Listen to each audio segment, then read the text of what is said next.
Përshëndetje miqtë dhe mirë se vini në episodin e radhës të ekipit I'm Possible.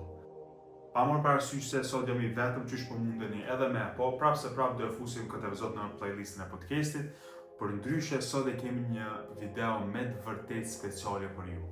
Sot, nëse keni vëmendje në çdo fjalë që e thom, nga sot tregtimi juaj ndryshon. Nga sot rezultatet e juaja do të ndryshojnë. Mënyra që ju e lexoni çmimin do të ndryshojë, për arsye se ne nga sot për ju do të vendosim të tregojmë një temë e cila ka shumë rëndësi dhe mund të përdoret gjithçka. Kështu që keni vëmendjen për arsye se prej sot e vëm logjikën para gjithçka tjetër në tregtim. Sot kemi me fol për daily bias, arsyeja pse kemi zgjedhur me bëu këto, pa më parasysh që nuk ka qenë me plan. Po në live-et tona të cilat pëmbajmë në TikTok çdo natë që po hyn dikon rreth 100 vetë së bashku me ne. Njëri prej anëtarëve, domethënë I kemi pyet njërin prej anëtarëve ka bënë pyetje çfarë po don në episodin e radhës, edhe një prej shikuesve ka thonë daily bias, edhe fjalën që kemi dhënë duhet me mbajtur, kështu që kjo është arsyeja që ne kemi me shpjegu sot daily bias apo drejtimin kohën nga çmimi nga një ditë në ditën tjetër mundet të shkoj. Keni vëmendjen, shikojmë tash në qarta, unë do të dal pak ma djathtas që normalisht kem kontakt me ju, ndërsa po ashtu ju do të shihni tani edhe qartat. Çfarë shohim këtu? Këtu shohim dy candlesticka, ku kjo është po ashtu një lloj shpjegimi shtesë për ju, për arsye se nëse kuptoni tani çka do të them dhe çka po shihni tani, që është shumë e thjeshtë, qysh thash tregtimi juaj mund të ndryshojë nga dita e sotme. Këtu e shohim një bearish candlestick edhe një bullish candlestick. Bearish është candlestick I zi, bullish është candlestick I bar. Dhe çfarë kemi këtu? Në vet candlestickin e kemi procesin power of 3, që ju më pas nëpër time frame mund të dini çfarë do të ndodhë këtë ditë, këtë javë apo edhe më shumë, mos t'jap tepër informacione. Kështu që vazhdojmë me daily bias. E kemi një candlestick të zi, bearish, dhe një candlestick të bardh bullish. Candlesticki I zi bearish e shikojmë këtu. Një candlestick që mbyllet poshtë, si fillon? E ka pjesën e hapjes apo open, e bën pjesën high apo përndryshe pjesën e lartë të atij candlestickit të asaj time frame në rastin ton daily që kemi, më pas e bën pjesën low dhe më pas ky candlestick mbyllet. Që nëse e marrmi, domethënë si daily që e kemi temën sot, dita hapet, nëse jemi bearish, dita hapet, e bën high, low-in, më pas mbyllet. Për shkak të kohës që del më pas candlesticki tjetër. Dhe tani, veç nal në menon çka po them tash. Nëse jemi bearish, pra dita hapet, e bën një pjesë të lartë, pjesën më të fundit poshtë dhe më pas mbyllet. Open, high, low edhe close. Nëse jemi bearish. Tash po e lodhesh me një pyetje. Pse nuk po thon dita hapet edhe mbrëmja vazhdon poshtë? Është shumë diçka e rëndësishme, po? Kështu që po jap një përgjigje me to është manipulimi. Edhe po e lë me kaq. Por më shumë ju mbetet juve me studiu.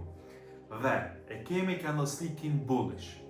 Candlesticki bullish është candlestick në daily, do më thonë këtë time frame që sot jemi duke veç duke e pas si temë, hapet poshtë, nëse vazhdojmë lartë, hapet poshtë, e bën low-in, më pas e bën pjesën lartë dhe më pas mbyllet në orarin e natës. Do më thonë open, low, high, close. Kur jemi bullish, pra, hapet dita, bëhet manipulimi, shkojmë lartë dhe më pas mbyllet. Shikoni ko pjesën me të kuqe këtu. Pra, kur jemi bearish, open, high, low dhe close. Pra, para se të bëhet kjo pjesë low, çfarë po ndodh? Ju mbetet pak juve me studiu. Dhe open, low, high, close, kur jemi bullish. Shikoni në cilën anë që kemi më shumë probabilitet se çfarë do ndodh, fillimisht ndodhe kundërta, që të manipulohen tregtarët tjerë dhe më pas bëhet lëvizja e vërtetë. Dhe kjo është pjesa ku duhet hyni në pjesën bearish, ndërsa kjo është pjesa ku duhet hyni kur jemi bullish. por normalisht janë edhe disa faktorë tjerë, sidomos koha, kur e dim qysh tek daily open, vard prej key levels, e shumë gjëra tjera, por tani jemi vetëm tek candlestick-i, ende nuk kemi dalë në daily bias. Ju thash, në qoftë se fjalët e mia jeni duke i dëgju me vëmendje të madhe dhe jeni duke pa çfarë jam duke bë këtu dhe çfarë kam bërë këtu për juve, ky lloj arti që është kaq i thjeshtë, por kaq shumë mesazh ka përmas, tregtimi juaj me të vërtetë ndryshon. Power of 3 nuk është vetëm në sesione apo kështu, apo në daily, weekly. Power of 3 është në çdo candlestick. Bane men këtë. Këtu ke pjesa e candlestickave që është si lloj bonusi për anës time. Ndërsa tani vazhdojmë tek pjesa e daily bias, te pjesa më e rëndësishme e kësaj teme. Përdyshe candlestickat poshtë jo edhe më të rëndësishëm, po folur për ditën e sotme për kësaj teme. Për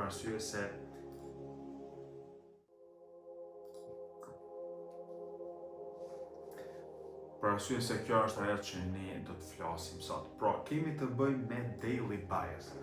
Ju duhet të mësoni 4 lloje të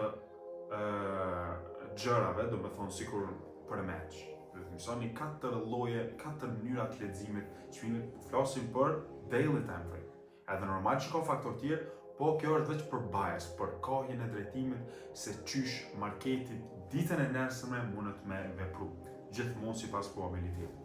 Pra, e kemi close below, wick below, close above, wick above. Pra, kjo është një ditë, bezojmë është dita e martë. Edhe më pas është dita e mërkur. Dhe shikoni, dita e martë është një candlestick normal, dita e mërkur është mbyllë më poshtë, pra shikoni, është bearish, open, high, low edhe close. Është mbyllë më poshtë. Në moment që mbyllet me trup më poshtë se candlestick-i kalon, atëherë probabiliteti rritet dhe kjo do të thotë që ditën e nesërme, pra që vjen e martë, e mërkur të njëjtën, prap kemi lower prices. Do me thonë, ditën e nesërme të njëjtën, prap kemi lower prices dhe e mendojmë një candlestick në daily që do të jetë bearish. Më pas kthehemi te mësimi i parë që sapo thamë, kur jemi bearish, open, high, low dhe close. Nëse ju jeni duke më dëgjuar me vëmendje, besoni që nga sot tregtimi ju ndryshon. Pra, close below, lower prices. Kaq. Ndërsa, nëse kemi një candlestick, pra po e zëm kjo tani është dita e hënë. Dhe të martën, çfarë ndodh? E hënia është range. Të martën merret kjo pjesë e likuiditetit, shpohet poshtë. Dhe momentalisht, kur është duke ndodhur kjo, candlestick-i duket kështu.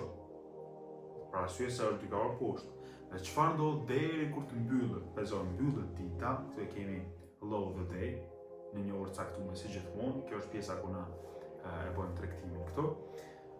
Dhe më pas mbyllet ky candlestick në këtë mënyrë. Pra vetëm e shpon, është false breakout, për ndryshe turtle soup, dhe mbyllet më lart se kjo pjesë këtu, e kemi për pjesën wick below, që do të thotë higher prices. Pra, e hënia range, e martja ka bërë këtë proces, e ka shku, do më thonë pjesën e të hënës, do më thonë e ka marrë likuiditetin e njërës anë dhe më pas, gjatë gjithë ditës është mbyllë më nalt, si gjithmonë po flasim për daily time frame, këtu kemi higher prices. Pra, close below, lower prices. Wick below, higher prices. Që i bjen e hënia, e martja, çfarë presmi të mërkurën? Të mërkurën presmi higher prices, do më thonë një candlestick që është bullish. Kur jemi bullish, open, low, high, close. E di që me përmeni si shpesh këto, por kjo është super kruciale. Kjo është, do më thonë, qysh ditën e nesërme, e patëm shembull lower prices, pra ditën e nesërme shikojmë vetëm për sell, pra arsye se probabiliteti është më i lartë, ndërsa në pjesën wick below, ditën e nesërme shikojmë vetëm bullish. Pse? Sepse probabiliteti është më i lartë. Kthehemi tani në anën tjetër. Pra jemi bullish candlestick, pezon prap e martja, e mërkurja çfarë ndodh? open, low, high, close dhe mbyllet me trup më lartë se dita e martë. Daily time frame, si gjithmonë. Që do të thot higher prices. Po çfarë presim ditën e të nesërmën? Çfarë do lloj dite që tjetë ajo?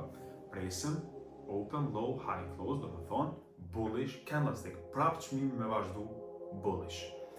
Ndërsa pjesa e fundit në anën, do të thonë prej bullish, e kemi një range, këtu pëzon është e hënia, e martja, hape dita, fillimisht duke sikur këtë candlestick, por dita nuk ka mbaruar.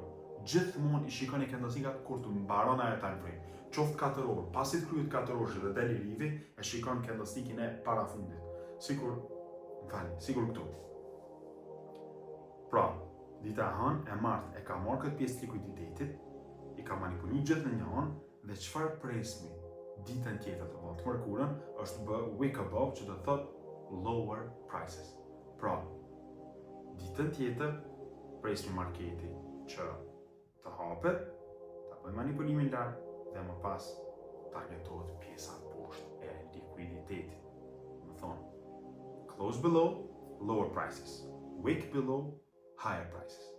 Ndërsa close above, higher prices, wick above, lower prices. Tani, a do thot që kjo nuk do të fail më herë? Po, do të fail. Do të dështoj. Pse? Për arsye se këtu është pjesa e patena edhe e logjikës veç brenda kësaj.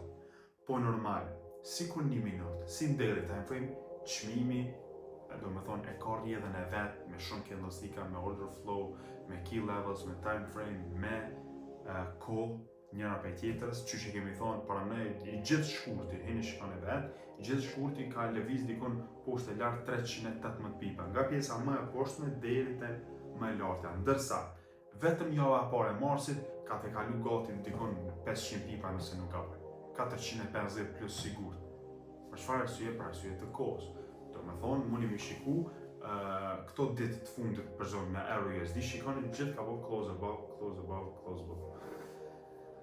Pra, këtu nuk është veç kjo në daily bias, po kjo është ndër bazike, që prapë se prapë, për arsye të herës parë që ju po njoftoni me këtë pjesë, prapë se prapë do t'ju ndihmoj shumë. Veç prej kësaj, çka thash sot, do me thonë, nëse përdorni edhe sene tjera, normalisht si gjithmonë me logjikën, edhe me kohë, nëse keni informacion, tregtimi ju ka me pas një ndryshim drastik. Ju keni me po ma ndryshim markete. Keni me po që tash këta krejt ka me menu anën tjetër, dhe sa ti je anën e sakt të marketit. Tani, për mos me vazhdu ma shumë, po du me mbyll videon këtu, po du me javlon një detyrë që hynin qarta, edhe bëni backtest këto që e bëm, shikoj një ditë kur është bë wick above, apo do me thonë close below apo diçka, edhe prej daylit, dilni në time frame më të vogla, edhe shikoni çfarë po ndodh. Shikoni, për shembull, pi daylit në 15 minuta ose 1 orë, shikoni që çmimi çelet, e bëni manipulim, më pas shkon anën që po doni e kështu. A do thotë që ndodh gjithmonë? Jo, por kjo është mënyra kur probabiliteti është më i madh. Domethënë se ndodh ndonjëherë një candlestick për këtë arsye pezojmë imbalanca. Ndodh një candlestick automatikisht direkt shkon në atë pjesë. A tregtojmë në atë ditë? Jo. Për arsye se kemi rregulla dhe rregullat duhet ndiqen normal nëse doni me pas sukses në këtë pjesë. Për arsye për daily bias ka edhe më shumë informacione, kombinohet edhe më shumë, por nëse këto që sapo kam thonë deri sot e kombinoni me leximin e analizave teknike në mënyrë të logjikshme normal, jo vetëm si patena, por me logjik. Për shembull, nëse kjo pjesa ndodh, është një shembull po ja, nëse kjo pjesa ndodh kështu, edhe që ky candlestick e marta ka prek me një key level, automatikisht probabiliteti rritet. Apo kuptoni çfarë po them? Kështu që prapë se prapë po e lë me këtë fundit, me këto fjalë të fundit që janë shumë e rëndësishme, po ju lutem studioni pak edhe mundësisht në komente më tregoni ndesh masi ta shihni videon, ndesh masi ta testoni këto që kam thonë, po ju lë që më tregoni a ju ka pëlqyer kjo video, a keni marrë diçka prej kësaj video, edhe më vonë pse jo edhe rezultatet e juaja duke përdorur këtë lloj metode për daily bias. Faleminderit shumë edhe njerë, ishte kënaqësi, na ndihni në YouTube, bëni subscribe nëse doni, nëse keni mundësi, ju falenderoj shumë, po ashtu na ndihni në Instagram dhe TikTok. Faleminderit shumë dhe shihemi në